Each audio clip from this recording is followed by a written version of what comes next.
Hi, my name is Leo Cox. Welcome to my channel.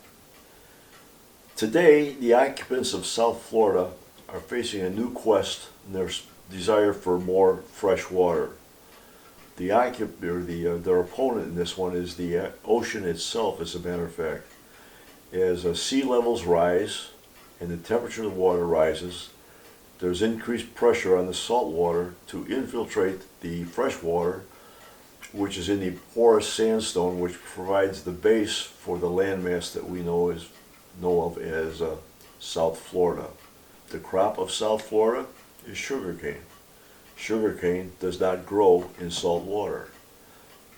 Besides that, sugar growers need over 200 gallons of water just to make 1 pound of sugar. So we got a double whammy going right there. You have other things like for tourists, we have algae blooms extending far out into the ocean. We have giant fish kills littering the beaches, things like that are going on. Historically, the subtropical rainfall was just supplanted by water which was flowing down from Lake Okeechobee. It used to come down as a river which was described as 50 miles wide and only 6 or 12 inches deep. And this was the way things were originally. Unfortunately, man intervened. In the first half of the 1930s, a landscape designer by the name of Ernest Coe envisioned a national park in the area, which is currently Everglades National Park.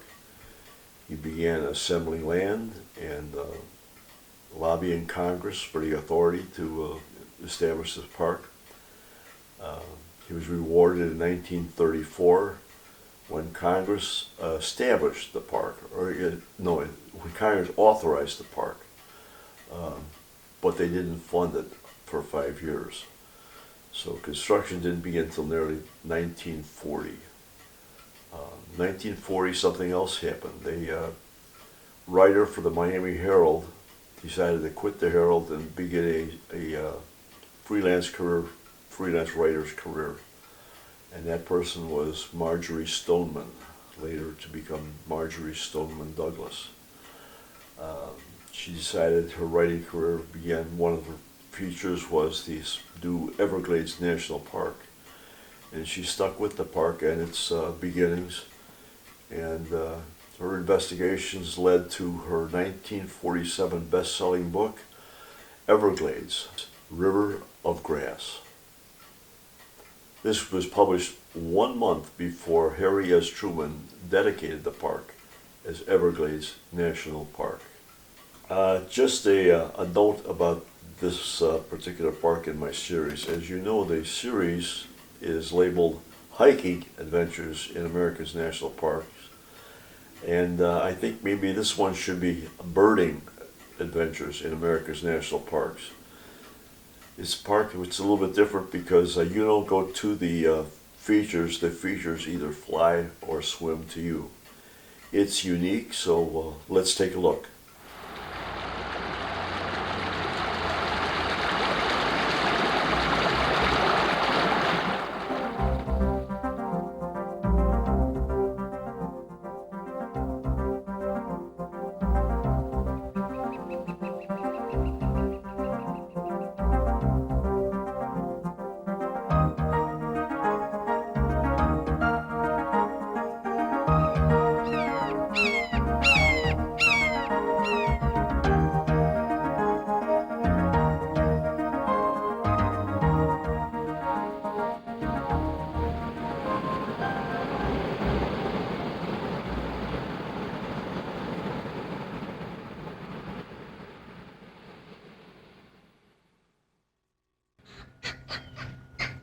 The dawn of a new day signals the beginning of another chapter in the primeval life story of a most unique reserve.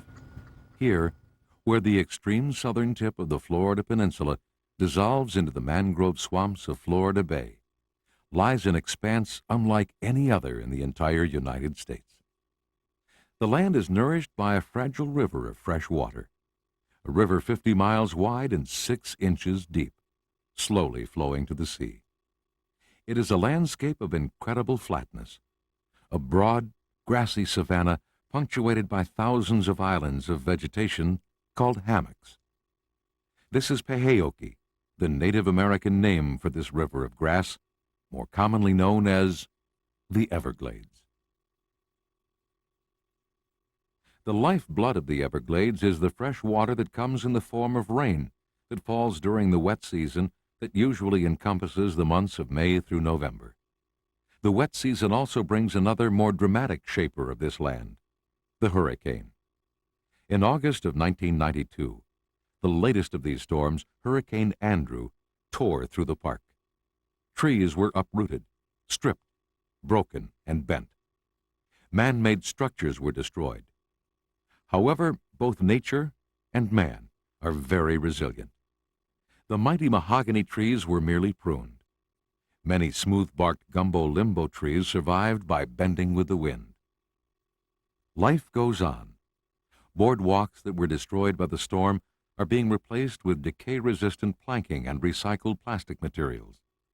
Wildlife was less affected by the hurricane than by the diminished supply of fresh water that continues to result from human encroachment on this unique habitat. The dry months basically correspond to the northern seasons of winter and spring. During this time, water and wildlife concentrate in gator holes, ponds, and sloughs. This concentration provides a bonanza of feeding opportunities for birds and alligators, and spectacular wildlife viewing opportunities for visitors. Throughout the park, even on the roadways, a visitor can encounter the wide variety of wildlife that the park is justly famous for. However, it is the wide variety of birds, the feathered jewels of the park, that draw the most attention from visitors to the Everglades. In addition to grasslands and hammocks, the Everglades contain forests of slash pine that once covered much of the southern tip of Florida. Approaching the tip of the peninsula, where the land seems to melt into Florida Bay, the brackish mix of fresh and salt water supports jungle-like stands of mangroves. The vast majority of the 1.5 million acres of the Everglades remain virtually impenetrable to the casual traveler. As a result, most visitor activities are located along the main park road. From the main road, short trails and boardwalks lead to and through small tree islands called hammocks, slash pine forests, mangrove swamps, and ponds teeming with wildlife. You don't have to walk very far in the Everglades. This is one national park where the attractions come to you. Before setting out to explore the features along the main park road, don't forget to check out the 15-mile-long trail that begins at the Shark Valley Visitor Center. Frequent tram tours operated by the National Park Service take visitors along the paved path into the Shark River Slough to a concrete observation tower. Visitors can also bicycle from the visitor center for a more leisurely trip into the heart of the region. Just make sure you give any unusual road hazards a wide berth. Even if you don't make the trip to the observation tower, the short Bobcat boardwalk near the visitor center is a great place for close-up views of wildlife such as this limpkin, a large shy bird easily identified by its distinctive call.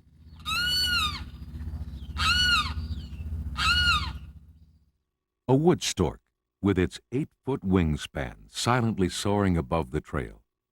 A statue-like green heron searching for its next meal. Or a baby alligator remaining motionless, hoping it doesn't become something else's next meal.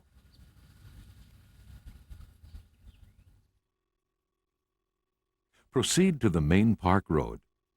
4 miles beyond the entrance station and main visitor center lies the Royal Palm Visitor Center. The Royal Palm Center features interpretive displays, open-air discussions and demonstrations by park rangers, as well as the starting point for 2 of the most popular trails in the park. The Anhinga Trail is a wheelchair-accessible 1/2-mile walk alongside and over Taylor Slough. The trail starts out along the abandoned roadbed that once led to the early fishing settlement at Flamingo. Today's travelers can stroll casually along the path as alligators, great blue herons, cormorants, anhingas, and scores of other creatures go about the rituals of survival here in Taylor's Slough. Survival is dependent on a complex food chain that begins almost at a microscopic level. The top end of the chain is most evident in the feeding habits of various birds, feeding on the abundant assortment of fish found in the slough. Daily ranger-led walks along the trail highlight creatures and critters that make the slough their home. The boardwalk section of the trail stretches out over the sawgrass and the waters of Taylor's Slough. The boardwalk had to be completely rebuilt after the destruction caused by Hurricane Andrew. Today, from the comfort and safety of the boardwalk, visitors can once again marvel at a unique close-up of life in this subtropical wonderland. Watch as a 12-foot alligator slowly leaves the far shore of the slough and heads directly towards you. Look down at an anhinga as it dives to prowl the waters of the slough for its next meal. Check out the baby anhinga, a wriggling, white, downy mass that only a mother could love, flexing its wings while venturing out from beneath the protection of its mother's body. Follow the jerky steps of the purple gallinule as it prowls the shoreline harvesting seeds from the yellow pond lily or spatterdock. Watch as the sunlight accentuates the rainbow of colors that exist in this bird's beautiful feathers. The trail's namesake bird, the anhinga, hunts by swimming underwater looking for fish to spear with its sharply pointed beak. The long, thin neck that appears as the bird patrols the area gives rise to the anhinga's other name of snakebird. Once a fish has been speared, it is shaken loose, sometimes with the help of a convenient tree branch, flipped into the air, and swallowed head first. Since the anhinga does not have special oil glands to keep its feathers waterproof, after each hunting foray it spends time sunning itself with wings outstretched. This posture not only allows the saturated feathers to dry, but also helps the anhinga maintain an even body heat. Another common sight along the anhinga trail is a bird that is often confused with the anhinga. The cormorant is similar in size and general appearance to the anhinga. It hunts below the water just like the anhinga, but it is distinguished by the sharp hook on its beak, as opposed to the thin spear-like beak of the anhinga. Just above the trail, an immature osprey with its characteristic black facial mask surveys the scene before him. Suddenly, with a tremendous splash, it dives for a fish located just below the surface. This time, he comes up empty. Most birds don't employ such exotic methods of feeding. In the shallows along the trail, a white ibis uses its curved beak to probe the mud bottom for small crustaceans and insect larvae. However, if it happens upon a larger meal, it certainly doesn't pass up the opportunity. Of all the wildlife seen along the trail, perhaps the most voracious is the stately great blue heron. The heron patiently patrols the edge of the pond, pausing, continuing, always hunting. For travelers under tight time restraints, the Anhinga Trail is probably the best place to get an overview of the wildlife that exists in the Everglades. Usually, the best viewing times for wildlife are either in the morning, shortly after sunrise, or during late afternoon and early evening hours. Return to the Royal Palm Visitor Center for the starting point of a totally different kind of trail experience. The Gumbo Limbo Trail winds for a little more than a quarter of a mile through a dense jungle-like grove of tropical vegetation. Pause at the shelter at the trailhead to learn more about the hidden world of this island of trees, filled with royal palms, gumbo limbo trees, and lush gardens of ferns and wildflowers. In this large hammock, hardwood trees rise above a slightly elevated limestone ridge. An elevation change of approximately 3 feet provides the difference between this subtropical forest and the adjacent grasslands. The contrast between the Anhinga Trail and the Gumbo Limbo Trail is heightened by the fact that they are adjacent to each other. Here, the force of the hurricane is clearly evident. Hurricane force winds easily twisted the smooth-barked gumbo limbo trees that give the trail its name.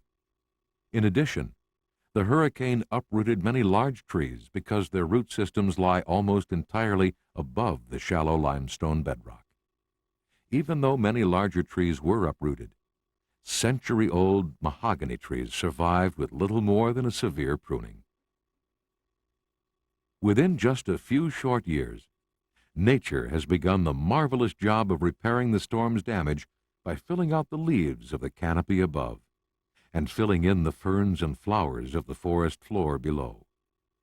The warmth and moisture of this subtropical climate are rapidly erasing the scars that made Hurricane Andrew such a painful memory for those who lived through it. More evidence of the hurricane is found at the next short trail located just off the main road at Pinelands. This quarter-mile loop takes hikers through one of the few remaining stands of slash pine trees that once covered the area. Walk along the narrow paved path past small solution holes formed by the acids of decaying materials accumulating in pockets in the limestone base. Here again, trees were snapped like matchsticks. The thinning of these pines has allowed increased sunlight to reach the palmettos that grow all along the forest floor. Look carefully at patterns silhouetted in the bright sunlight, highlighted in the colors of a budding bush, or in the incredible details of the gossamer wings of a dragonfly. Drive west from Pinelands across Rock Reef Pass. This tongue-in-cheek pass, with the declared elevation of 3 feet above sea level, is a National Park Service reminder of just how flat this region is. The next turnoff leads to the Paheoki Overlook Tower. From the parking lot, a short wheelchair-accessible ramp leads to an elevated platform affording a panoramic overlook of the grassland of the Shark River Slough.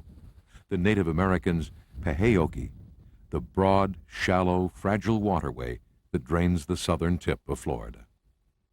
The flatness of the grassland is broken only by an occasional island of trees nestled below a blanket of sky above.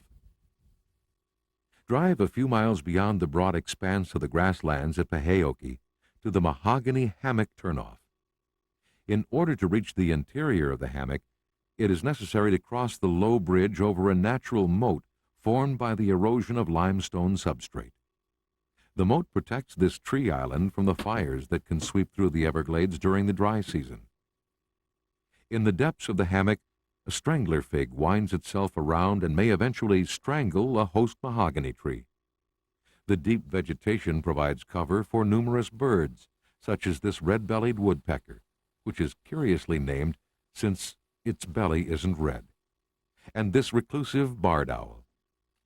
The boardwalk soon passes the large mahogany tree that gives this hammock its name. This lightning-scarred giant is believed to be the largest mahogany tree on the continent. The trail continues to wind through heavy underbrush, punctuated by occasional royal palms reaching for the sky high above. The protection offered by the dense vegetation is not complete, as evidenced by this mass of soil clinging to the roots of a fallen gumbo limbo tree. The death of this tree possibly cleared the way for additional sunlight to reach and strengthen this palmetto. And life goes on in the depths of the hammock.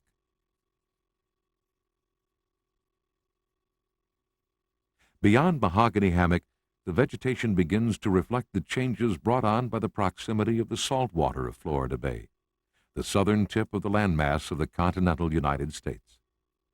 White mangroves, with their arch-like supporting root systems, intermingle with the receding sawgrass. Dense vegetation begins to close in. The brackish mix of fresh and salt water supports stands of red mangroves, with scores of tangled supporting roots. Here, too, you will find tightly packed stands of black mangroves, marked by thousands of tiny air tubes that protrude from the floor of these tidal flats. A good place to explore this subtropical forest is the 3-mile-long Snakebite Trail that stretches from the main park road to a smaller cove in Florida Bay known as Snakebite. Notice the spelling of the trail's name. It's not about an animal's eating habits. A bite is another name for a small cove or bay. The trail follows an abandoned roadbed to the shoreline. The borrow pit that produced the limestone for the road parallels the trail. Today it forms a small canal filled with water that has been stained brown by the large quantity of tannic acid released by decaying vegetation. Park Service personnel conduct bicycle tours along the path, as well as scheduled tram rides that begin from the Flamingo Visitor Area. The vegetation from both sides of the path intertwines overhead to form a verdant tunnel through this extraordinary landscape.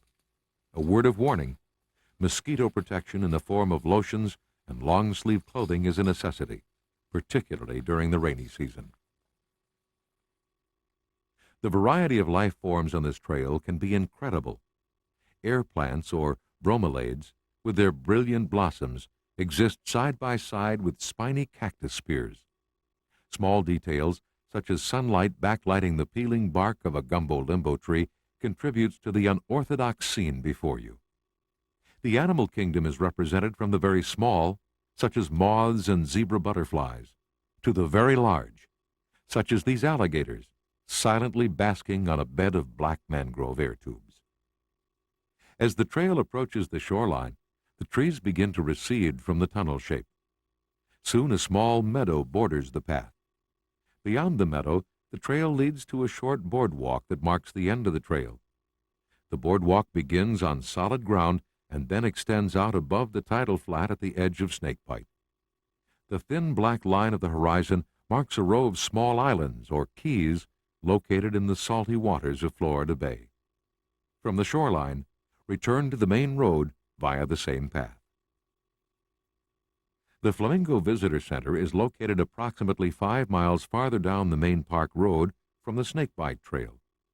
A great variety of visitor services are available, including lodging and a full-service restaurant, plus a convenient campground.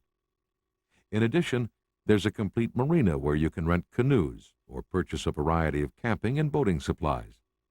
The marina is also the place to purchase tickets for either daylight or evening sailing cruises on Florida Bay. The marina is also the point of departure for backcountry cruises on Whitewater Bay aboard comfortable tour boats. These backcountry cruises allow visitors to get up close to wildlife in their natural habitat while remaining in the comfort of the tour boat setting. Here is an excellent chance to see alligators, herons, egrets, and possibly even the pink flash of a roseate spoonbill as the boat moves through the backwaters of Whitewater Bay. Just beyond the Flamingo Visitor Center lies Echo Pond. At Echo Pond, the Park Service has constructed a wheelchair-accessible viewing platform adjacent to the parking areas for those who may be unable to hike around the pond. You might marvel at the brilliant reflections from the feathers of a glossy ibis, or watch as a moorhen hovers above a brood of newly hatched young, or pause to observe a snowy egret performing its own version of a toe dance as it skims above the surface seeking a meal. Join in a ranger-led discussion or hike on your own. As you follow the wooden fence around the pond, opportunities to view and photograph wildlife abound. Just beyond the fence, a 12-foot alligator basks in the bright Florida sunlight. On the eastern shore of the pond, another smaller platform provides a place to rest and watch as the rhythm of the pond unfolds before you. Look down as a soft-shelled turtle with its long, pointed nose glides across the bottom of the shallow pond. Turn your attention to the shoreline across the pond. It may be just another coot or moorhen paddling past. But then again, it may be something else that catches your attention, just as it catches the attention of this pair of coots heading for safety. Echo Pond is a mecca for birders and photographers from around the world. Here, the center of attention is a tiny, uncommon finch-like bird with brilliant plumage, the painted bunting. Before leaving the Everglades, be sure to visit Mrazek Pond, one more place that deserves special mention. The pond lies next to the main park road just a few miles east of the Flamingo Visitor Center. There is no hiking here. Just get out of the car, set up your tripod, and watch as life goes on. Watch as a cormorant struggles and ultimately escapes an unseen underwater predator.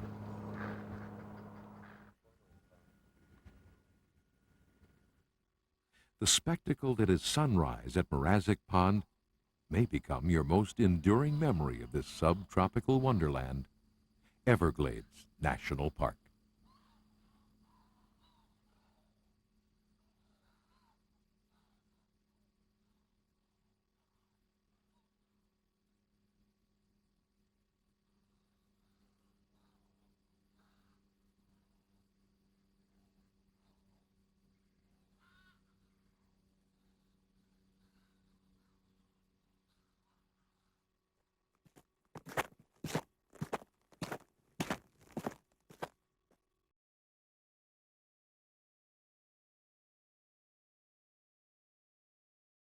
If you enjoyed this program, hit the like button and subscribe so you don't miss the rest of the series.